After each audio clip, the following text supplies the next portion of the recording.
8 noteworthy brand icons and their real-life inspirations.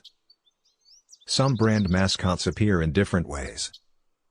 Take, for example, Betty Crocker, originally a fictional advice columnist, or Geico Gecko, who appeared during the actors' strike.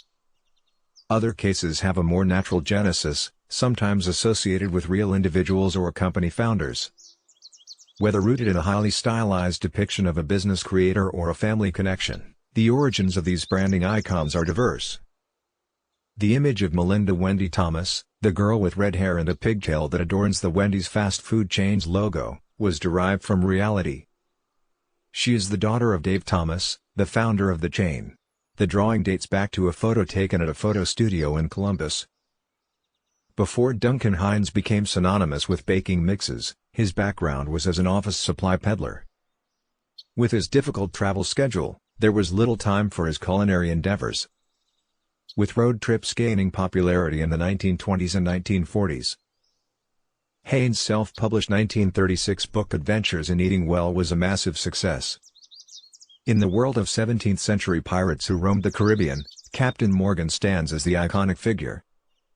With the support of the English, he actively disrupted the activities of the Spanish Empire, amassing great wealth with sugar plantations and a fleet of 36 ships. However, his fortunes declined in 1671 when he attacked Spanish-held Panama City on the back of a treaty signed between England and Spain. Captain Morgan's role in creating the spice rum remains uncertain. The Seagram distillery obtained the recipe from a Jamaican pharmacy in 1944. Before Chef Boyardee made his name on a popular delicatessen brand, he was a real person with a good reputation. He embarked on a culinary journey in Italy at the age of 11 and later settled with his family in Cleveland, Ohio. In the late 1920s, he opened an Italian restaurant in Cleveland, which was extremely popular. His dishes resonated so deeply that patrons sought recipes to recreate his kitchen at home. His dishes resonated so deeply that patrons sought recipes to recreate his kitchen at home. His dishes resonated so deeply that patrons sought recipes to recreate his kitchen at home. The early days of McDonald's featured the involvement of the McDonald brothers, Maurice and Richard, in San Bernardino, California.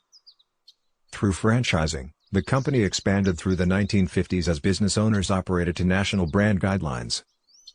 In Washington, D.C., one Frankie curated the popular children's show Bozo's Circus. Broadcasting has become Bozo. In 1965, the chain developed its own clown for the ads, Ronald McDonald. This early iteration of Ronald wore a food tray hat and the nose of a styrofoam cup.